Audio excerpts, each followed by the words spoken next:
Fidèles téléspectateurs de la Glorica Channel, plaisir renouvelé de vous retrouver ce jour dans le cadre de votre émission favorite, Une vie, une expérience.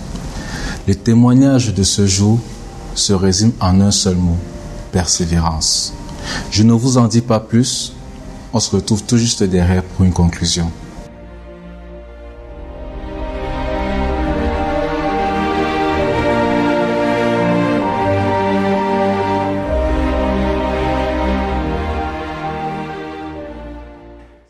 Je suis né d'une famille déjà, ma mère était née de nouveau, mon père pas du tout. Après ma naissance, j'ai été brutalement séparé de papa. Donc 3 ans après ma naissance, je me suis retrouvé avec maman dans la famille de ma mère. Nous avons tant bien que mal survécu à beaucoup d'épreuves. Ma mère vivait par les champs. J'avais déjà 2 grandes sœurs. Il y avait vraiment une grande distance entre elle et moi déjà. Ça veut dire que j'étais très loin derrière, très abandonné à moi-même. L'aînée était venue 10 ans avant moi. Celle qui suivait, celle que je suivais, était venue 6 ans avant moi. Ce qui fait que l'écart était assez large. Donc, je n'avais pas de compagnie. J'étais déjà le seul garçon à l'époque. Maman avait le coutume de nous amener travailler les champs pour subvenir à nos besoins, au point où les terrains qu'elle avait ont été arrachés. Et pour manger, nous étions obligés de travailler. Il y a un cimetière du côté de l'Omnisport. Oui, c'est là où on a défriché, on a trouvé de l'espace pour travailler. Et avec le revenu, elle payait nos études. Quelques années, je crois, j'avais l'âge de 7 ans, nous avons été chassés de la maison de sa maman. Elle a eu quelques discussions, quelques disputes avec ses sœurs. Et nous sommes partis de là, je me rappelle très bien de ces images, dans la nuit. Dans la nuit, nous sommes allés chercher asile chez une de ses amies. Et à partir de là, maman a dû construire derrière le lycée bilingue quelque chose en planche, quoi. Et c'est là que nous vivions seuls. C'était au milieu d'une brousse carrément. C'était carrément au milieu d'une brousse. Nous étions les seuls à habiter le coin. On était entourés de cours d'eau. C'était un marécage. Donc, entre camps planches, et nous dormions tous dans le même lit. Dans le même lit. Elle a tôlé avec des vieilles tôles. Je me rappelle une fois, pendant une saison de pluie, on était obligé de se couvrir avec un plastique. Et à cet âge, moi, je ne connaissais pas que c'était des moyens de survie. Donc, j'étouffais sous la chaleur. De telle sorte que dans la nuit, je me retrouvais en train de faire sortir ma tête du plastique. Et quand nous n'étions pas là, quand il fallait sortir, on recouvrait le lit avec un plastique pour prévoir la pluie. Voilà. On revenait et on se couvrait tous avec du plastique. On dormait, on étudiait avec une lampe que nous avions nous-mêmes créée. Voilà. Donc ma mère prenait une papaye qui n'était pas mûre et elle mettait de l'huile rouge sur les palmisses, les déchets de palmisses là. Et elle allumait. Elle cherchait juste un bâton pour soutenir et ça nous éclairait, on étudiait avec. Dieu nous a soutenus, nous avons fréquenté, mes sœurs et moi. Elle nous enseignait la solidarité, nous allions à l'église jusqu'à ce que nous sommes partis de là. Et c'est là que tout a réellement commencé parce que nous sommes partis de là, j'avais 9 ans. Et à 9 ans, je faisais déjà le commerce. On vendait les légumes à la mobile Omnisport, on vendait les bâtons de manioc, on vendait les fruits. Maman partait du lycée bilingue jusqu'à Fougerolles. À pied, elle travaillait dans une entreprise, à l'époque on appelait Technoplastique. Donc elle quittait la maison à 4 heures pour arriver là-bas à 6 heures. Elle faisait cette distance aller-retour. Il fallait aller à l'église. Mais Dieu s'occupait de nous. Bizarrement, on n'avait pas l'aspect ou l'allure des gens qui ne mangeaient pas bien, qui n'avaient pas ce qu'ils voulaient. Et nous avons eu la visite des bandits, des voleurs, oui, qui nous ont tout pris ce que nous avions au moment où l'abondance venait. Ils ont tout pris et nous avons été forcés de partir de là. Et nous sommes rentrés dans la maison familiale. Pour dire vrai, nous sommes partis de là pour rentrer dans la maison familiale. C'était des moqueries. C'était vraiment des moqueries. J'avais 9 ans à l'époque. Je voyais des belles sœurs de maman venir se moquer. Ma mère est l'aînée de tous ses frères, venir se moquer d'elle et de nous par la même occasion. C'était dur. C'était vraiment dur. Ma mère était orpheline déjà à cette époque-là, de père et de mère. Donc, papa décide donc de venir me chercher. C'est là où tout commence, parce que papa vit à Douala. Il vit entre Douala et l'Italie. Il n'est pas constamment au Cameroun. Mais quand il est au Cameroun, il vit à Douala. Mon père, c'est un étudiant. Il décide de venir me chercher. Maman, au départ, refuse, mais son petit frère, qui est le chef de famille, accepte. Elle dit, nous sommes chrétiens. Il a dit, nous sommes chrétiens, nous devons pardonner. Déjà, quand j'arrive à Douala, papa, il n'est pas né de nouveau. Il faut m'adapter à une vie que je n'avais pas avant. C'est vrai, j'avais tout à la maison, mais il y a une rupture qui s'est créée dans ma vie avec tout ce à quoi j'étais habitué au départ. Et je n'ai pas pu supporter ça. Papa vivait avec une femme. Et je souffrais tellement parce que, à un niveau, cette femme, quand papa voyageait, elle venait pour abuser de moi. Dans la chambre, ma chambre à coucher. Donc quand papa voyageait, parce que papa voyage beaucoup. Quand papa voyageait, elle venait pour abuser de moi. Et quand je fuyais, puis j'étais encore tout petit. Quand j'essayais de fuir, elle me dousait des trucs partout. Et puis, jusqu'à aujourd'hui, il y a certaines cicatrices. Donc, j'ai appelé maman. Déjà, avant d'appeler maman, j'ai fait une fugue. J'ai fait 6 jours, je dormais dans une maison abandonnée. Et je ne sais pas comment cela s'est passé. Je n'avais pas d'eau. Je n'avais pas de nourriture. Parce que quand je fais la fugue, je devais aller à un cours de tennis. Donc, je n'étais pas préparé. C'est quand j'arrive au cours de tennis, je finis les entraînements. Au moment de rentrer, je me dis, mais je rentre où? Papa n'est pas à la maison. Et même s'il était là, je ne peux pas lui expliquer ce que je vis. Il ne va pas comprendre. Donc voilà comment je décide de fuguer. Je me retrouve, j'avais déjà 10-11 ans. Je me retrouve, déjà le premier jour, j'ai dormi au bord des rails, à Douala, Ndokoti. J'ai dormi au bord des rails. Et le lendemain, très tôt, je me suis levé, j'ai continué de marcher.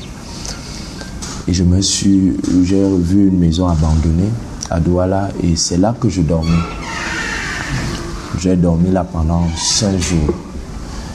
Et un matin, j'avais soif, j'avais tellement faim, j'ai commencé à marcher. Je me suis arrêté devant une maison. J'ai demandé de l'eau, si je pouvais avoir de l'eau à boire. La femme que j'ai trouvée a eu peur. Elle s'est dit qu'elle avait affaire à un délinquant. Elle est allée en face voir sa voisine. Sa voisine était née de nouveau. Donc voilà comment sa voisine me récupère. Elle me donne de l'eau pour me laver. Elle me donne de l'eau pour boire et à manger. Et là, elle fait appel à son petit frère. Son petit frère vient vers moi et il me demande d'où est-ce que tu sors? Et j'ai voulu mentir. Je lui dis je sors de Yaoundé et je voudrais aller à Kribi. Mais je n'avais pas assez de moyens pour continuer.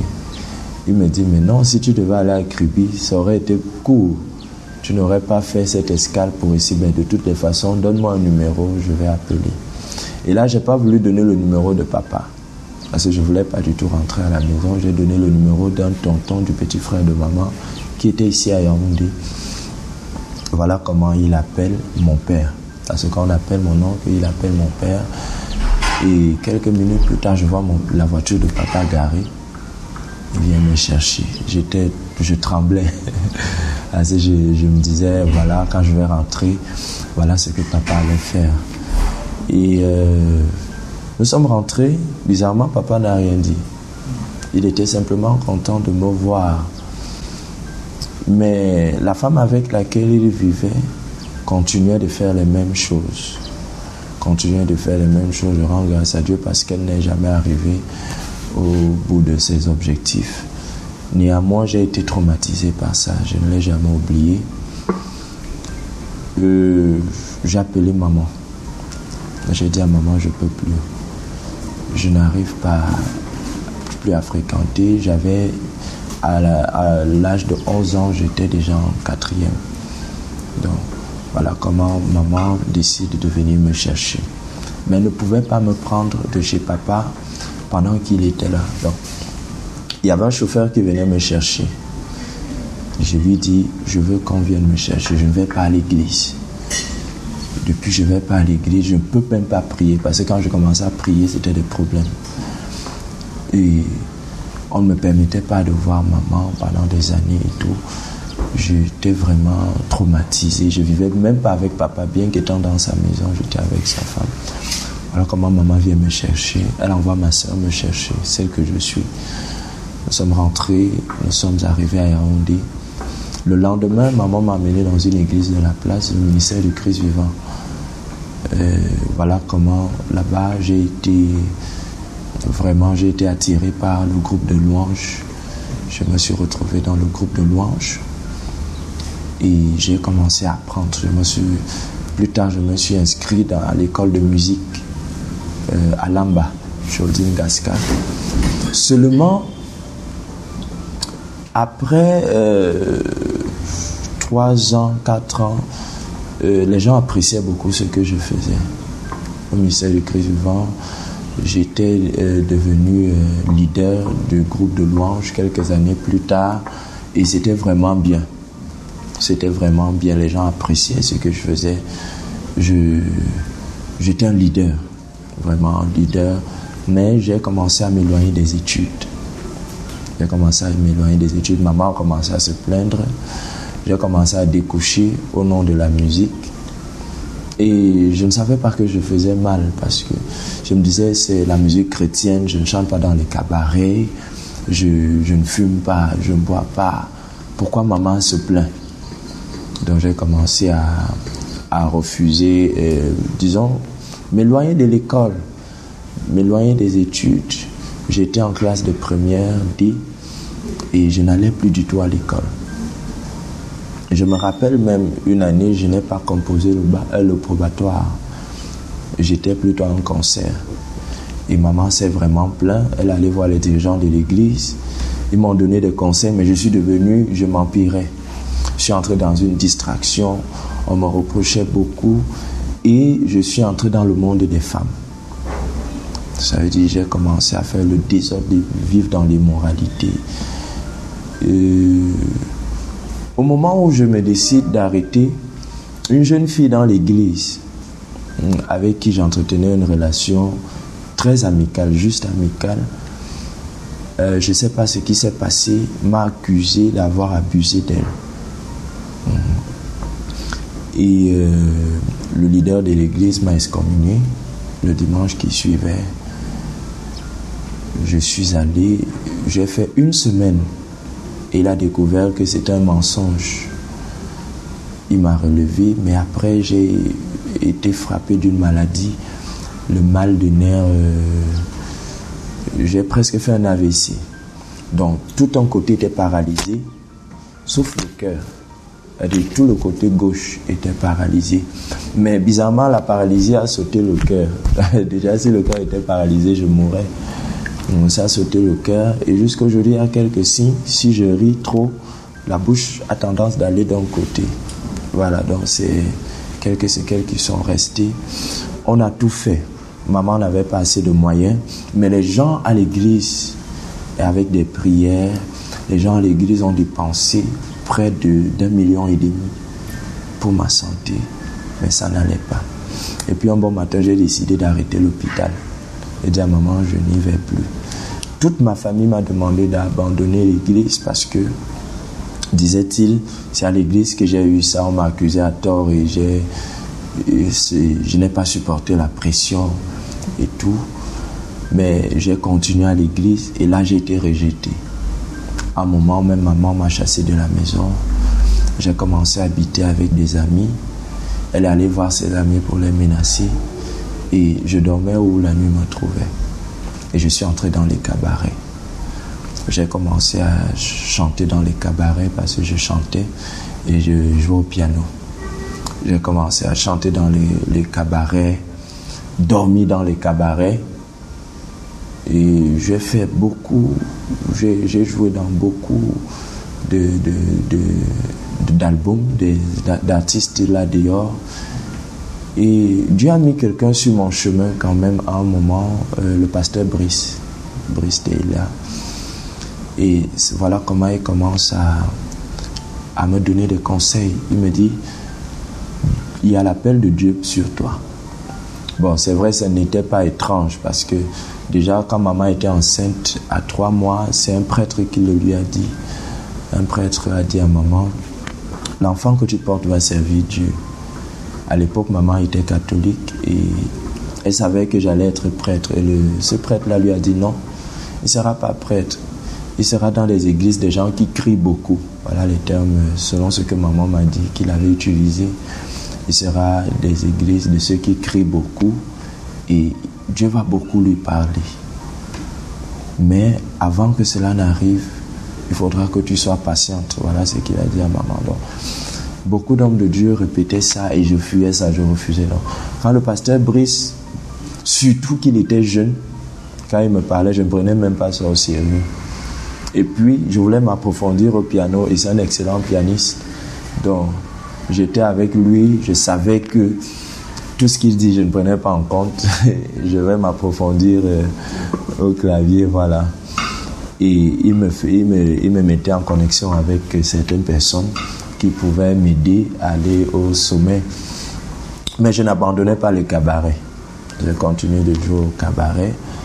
Et un jour, pendant que je devais passer un cabaret qu'on appelle le bunker, j'étais assis avec des amis. Je ne buvais pas. L'alcool, ça ne passait pas. J'étais en train de prendre un jus. Mais bizarrement, ce qui ne s'était jamais passé dans ma vie, c'est dans un cabaret que j'ai reçu le Saint-Esprit et le don du parler en langue. Quelques minutes avant de monter sur scène, ça a déclenché. Quand ça a commencé, j'ai fermé ma bouche. J'ai dit, ouais, les choses qui arrivent aux autres dans l'église. Ça... Et j'étais tellement respecté dans ce milieu. Ça a commencé et j'ai vomi sur toute la table. Toutes les personnes qui étaient là. Je n'avais qu'une seule paire de chaussures. C'était un samedi soir. Je devais chanter à l'église dimanche. Juste pour voir un peu comment l'ennemi parfois utilise les chantres. Voilà.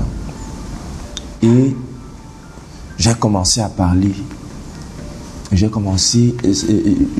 J'étais renversé et j'ai pris peur. J'ai eu honte de ce qui s'est passé, ce qui se passait. J'ai commencé à fuir. J'habitais Titi Garage et je me rappelle que ce jour-là, j'ai couru de Lonka jusqu'à Titi Garage sans m'arrêter. Je suis arrivé à Titi Garage. Je me suis couché. Le lendemain, je me suis rendu compte que pendant que je courais, ma chaussure s'était gâtée. Et je devais chanter à l'église. Il y avait des étrangers qui venaient.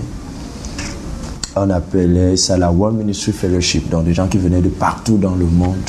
C'était une convention.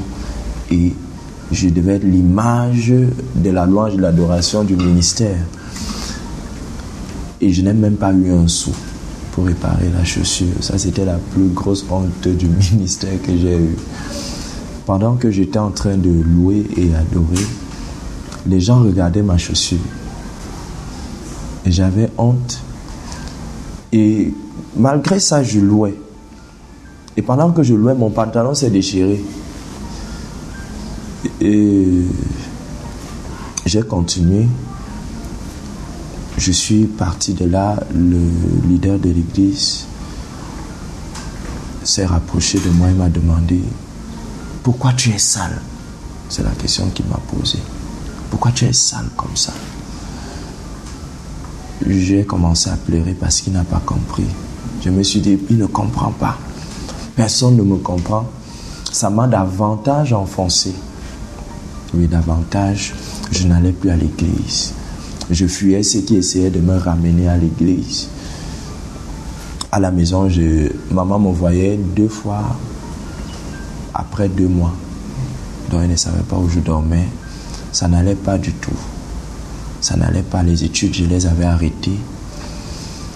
Jusqu'à ce que je me suis retrouvé quelque part à Hala, dans une église de la place. On m'a appelé comme ça, un ami m'a appelé, me dit, le Seigneur a besoin de toi. Dieu veut que tu le serves.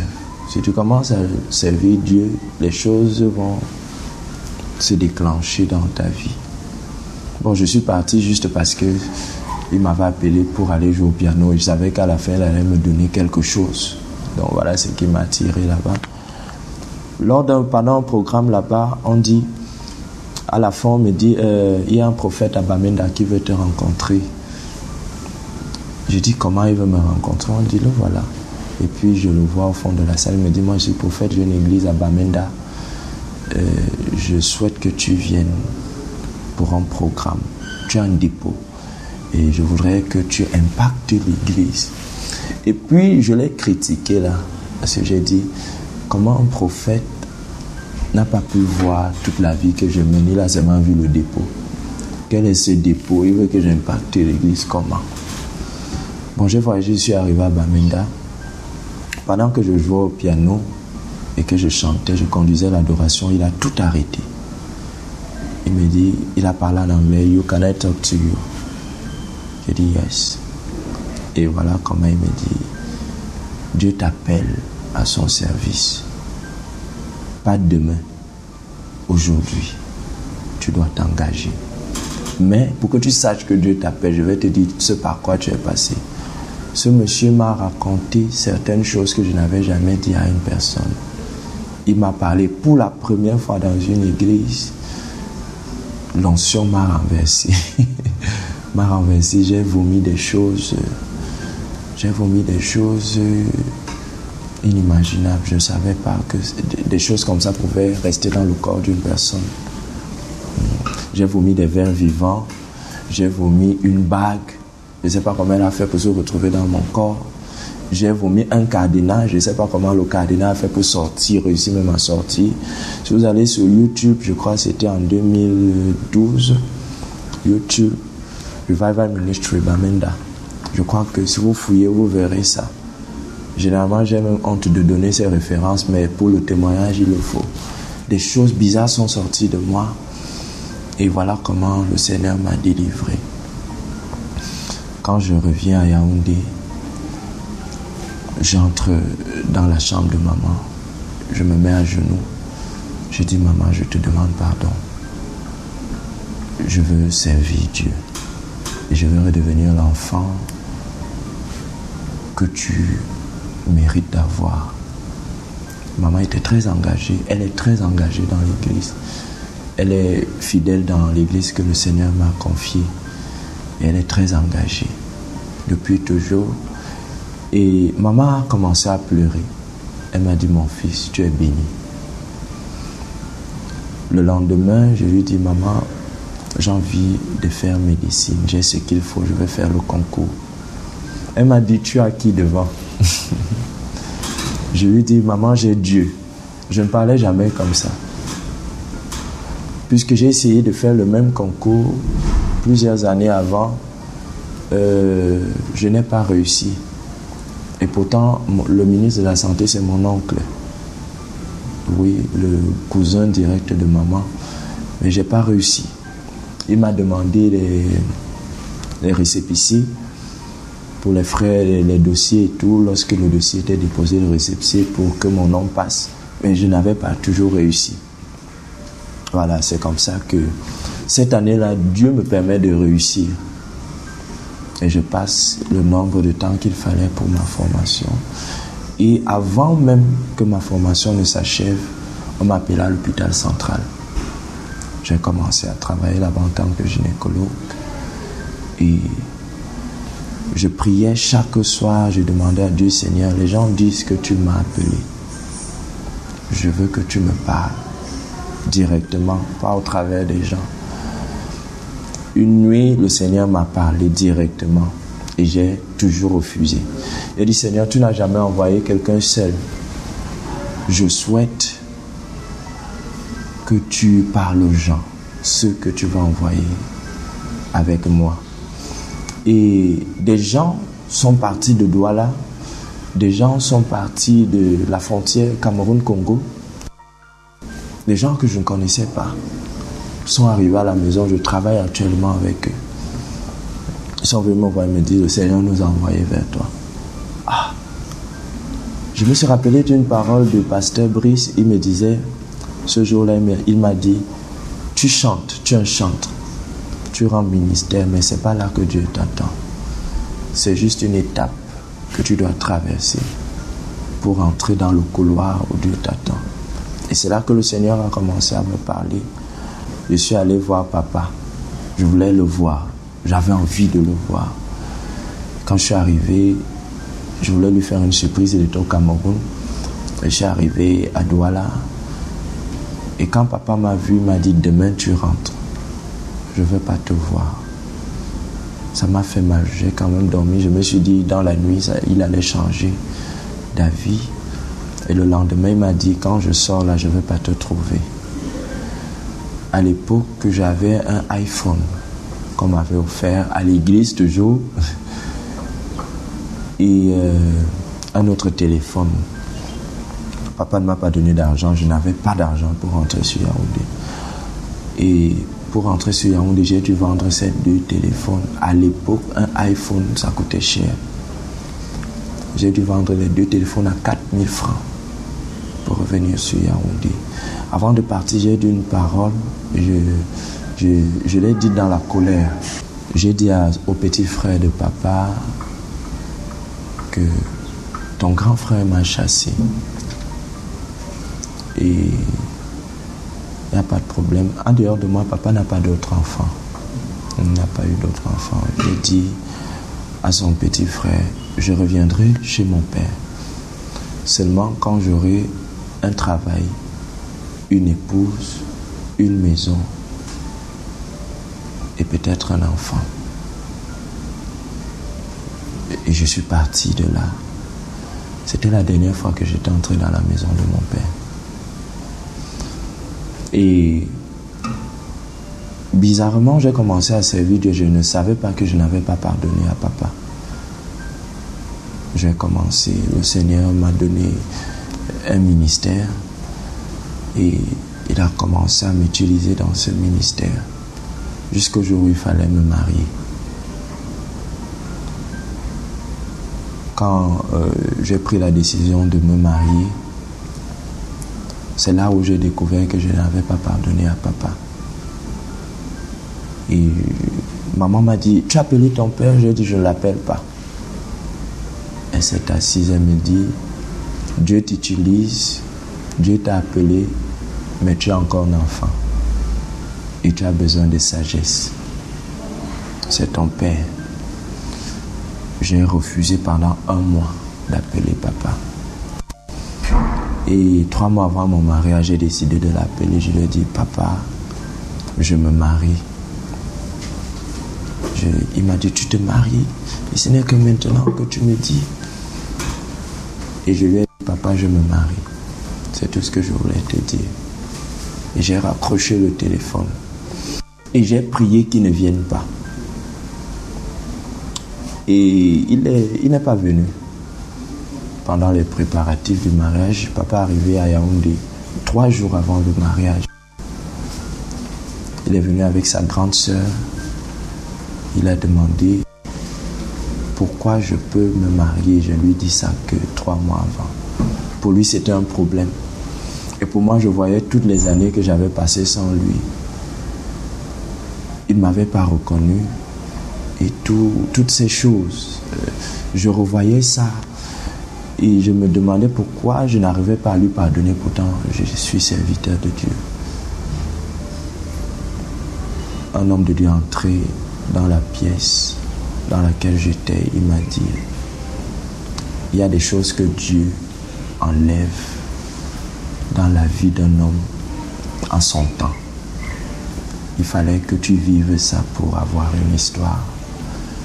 Il faut pardonner à ton père.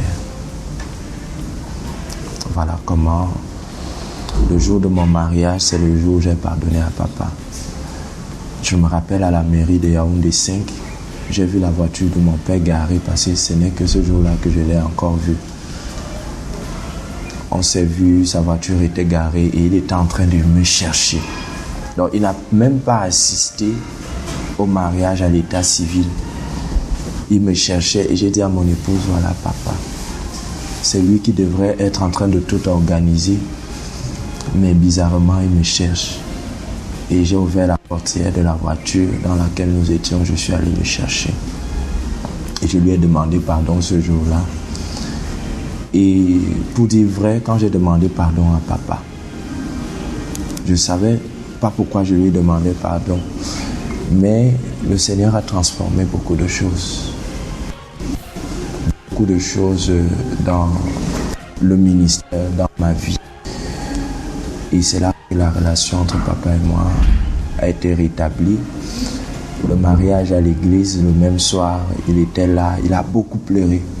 Et à la réception, il a pris la parole. Il a dit, il a relaté tout ce qui s'était passé.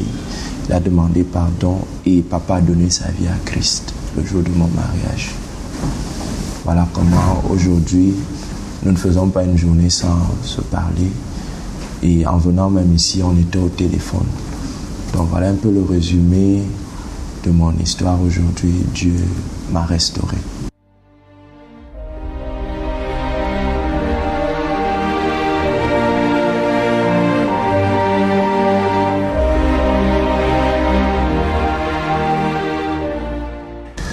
Nous disons grandement merci à notre invité qui a accepté notre invitation afin de venir partager son témoignage, son vécu, ce que le Seigneur a fait avec lui. Si vous aussi vous avez un témoignage, vous avez un vécu, une histoire à vouloir partager avec nos nombreux téléspectateurs, il vous suffit tout juste de contacter l'un des numéros qui s'affiche au bas de votre petit écran. Nous n'oublions pas notre grande équipe de production, Jeff Vondo, Sorel Oona, Bero Sapasso, à qui nous disons aussi grandement merci. Sur ce, bonne suite de programme sur la Glory Christ Channel. La gloire à votre portée. Bonsoir.